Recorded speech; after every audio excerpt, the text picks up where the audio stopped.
Hi friends, welcome back to our channel. Friends, మనలో చాలామంది ఫోన్‌పేని అయితే యూజ్ చేస్తుంటారు. ఫోన్‌పేలో ఒకటి కంటే ఎక్కువ బ్యాంక్ అకౌంట్స్‌ని ఏ విధంగా యాడ్ చేయాలి, అది కూడా ఆధార్ నంబర్‌తో యాడ్ చేయాలి. ఓకే. మనకు బ్యాంక్ అకౌంట్‌ని యాడ్ చేసేటప్పుడు మనకు ఏదైతే డెబిట్ కార్డ్ నెంబర్ అయితే అడుగుతుందనమాట. అలాగే డెబిట్ కార్డ్ నెంబర్ లేని వాళ్ళు ఆధార్ కార్డ్ నెంబర్‌తో కూడా బ్యాంక్ అకౌంట్ అయితే యాడ్ చేసుకోవచ్చు. అది ఎలా అనేది ఇప్పుడు మీకు క్లియర్‌గా ఈ వీడియోలో చెప్తాను. ఫోన్‌పే అప్లికేషన్ ఓపెన్ చేయండి. ఓపెన్ చేసిన తర్వాత ఇక్కడ మీకు లెఫ్ట్ సైడ్‌లో పైన మీ యొక్క ప్రొఫైల్ ఐకాన్ కనిపిస్తుంది. దీని మీద క్లిక్ చేయండి. క్లిక్ చేస్తే ఈ విధంగానైతే ఓపెన్ కావడం అయితే జరుగుతుంది. సో, ఇక్కడ చూసినట్లయితే ఫ్రెండ్స్, ఇక్కడ క్లిక్ చేసిన తర్వాత ఇక్కడ మీకు మేనేజ్ పేమెంట్స్ అని కనిపిస్తుంది కదా! మేనేజ్ పేమెంట్స్ మీద క్లిక్ చేయండి. మేనేజ్ పేమెంట్స్ మీద క్లిక్ చేసిన తర్వాత కొంచెం పైకి స్క్రోల్ చేస్తే ఇక్కడ బ్యాంక్ అకౌంట్స్ అనేది కనిపిస్తుంది. బ్యాంక్ అకౌంట్స్ మీద క్లిక్ చేయండి. ఇక్కడ చూడొచ్చు, ఒక బ్యాంక్ అకౌంట్ ఉంది. ఇక్కడ మనం మళ్ళీ ఒక బ్యాంక్ అకౌంట్ యాడ్ చేసుకోవాలంటే యాడ్ న్యూ బ్యాంక్ అకౌంట్ అని కనిపిస్తుంది కదా డౌన్‌లో. ఇక్కడ యాడ్ న్యూ బ్యాంక్ అకౌంట్ మీద క్లిక్ చేయండి.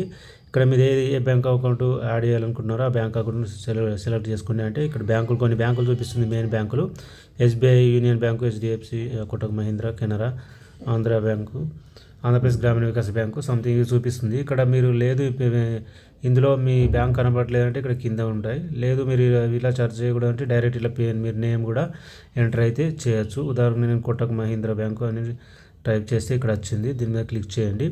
క్లిక్ చేస్తే ఈ విధంగా అయితే వస్తుంది. వచ్చిన తర్వాత ఇక్కడ మీరు సెటప్ పిన్ అని అడుగుతుంది. పిన్ అయితే సెట్ చేసుకోవాలన్నమాట. మనం బ్యాలెన్స్ చూసుకోవాలన్నా, బ్యాలెన్స్ మనం అంటే ఎవరికైనా సెండ్ చేయాలన్నా ఇక్కడ పిన్ అది సెట్ చేసుకోవాలంటుంది. ఇక్కడ రీసెట్ పిన్ అని కనిపిస్తుంది. రీసెట్ పిన్ మీద క్లిక్ చేయండి. ఇక్కడ క్లిక్ చేస్తే 2 విధాలుగా చూపిస్తుంది మీకు. ఒకటి ఆధార్ నెంబర్ తోటి, 2 డెబిట్ కార్డ్ తోటి. మీ డెబిట్ కార్డ్ ఉంటే డెబిట్ కార్డ్‌తో చేసుకోవచ్చు. మా దగ్గర డెబిట్ కార్డ్ లేదు, మేము ఆధార్ నెంబర్‌తో చేసుకోవాలనుకుంటామంటే ఆధార్ నెంబరు సెలెక్ట్ చేసుకోండి. లేదా డెబిట్ కార్డ్ అంటే డెబిట్ కార్డ్ సెలెక్ట్ చేసుకోండి. ఆధార్ కార్డ్ అంటే ఆధార్ కార్డ్‌తో సెలెక్ట్ చేసుకోండి. నేను ఇప్పుడు ఆధార్ కార్డ్ నెంబర్‌తో చూపిస్తున్నాను. ఇక్కడ ఆధార్ కార్డు సెలెక్ట్ చేసుకున్న తర్వాత కంటిన్యూ మీద క్లిక్ చేయండి. డౌన్‌లో కంటిన్యూ కనిపిస్తుంది. కంటిన్యూ మీద క్లిక్ చేయండి. క్లిక్ చేస్తే ఇక్కడ మీకు చూడొచ్చు, ఫస్ట్ 6 డిజిట్స్ ఆధార్ నెంబర్ అయితే అడుగుతుంది. అంటే మీ ఆధార్ నెంబర్‌లో ఫస్ట్ 6 నెంబర్లు ఉంటాయి కదా! 6 నెంబర్లు అయితే ఎంటర్ చేయాలన్నమాట. ఫ్రెండ్స్, ఇక్కడ నేను నా ఆధార్ కార్డ్‌లో ఫస్ట్ 6 నంబర్లు అయితే ఎంటర్ చేస్తాను.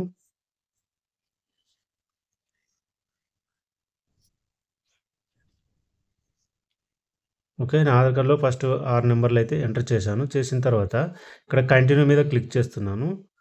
కంటిన్యూ మీద క్లిక్ చేయండి. కంటిన్యూ మీద క్లిక్ చేస్తే ఇక్కడ చూడొచ్చు, మనకు ఎంటర్ 6 డిజిట్ ఆధార్ ఓటీపీ ఉంటుంది. ఓటీపీ వస్తుంది. ఓకే చేయండి. మళ్ళీ అడుగుతుంది. మళ్ళీ ఓటీపీ వచ్చి ఆటోమేటిక్‌గా తీసేసుకుంటుంది ఓటీపీ. ఇక్కడ డౌన్‌లో మీకు ఓకే సింబల్ కనిపిస్తుంది కదా! Right symbol. ఈ రైట్ సింబల్ మీద క్లిక్ చేయండి.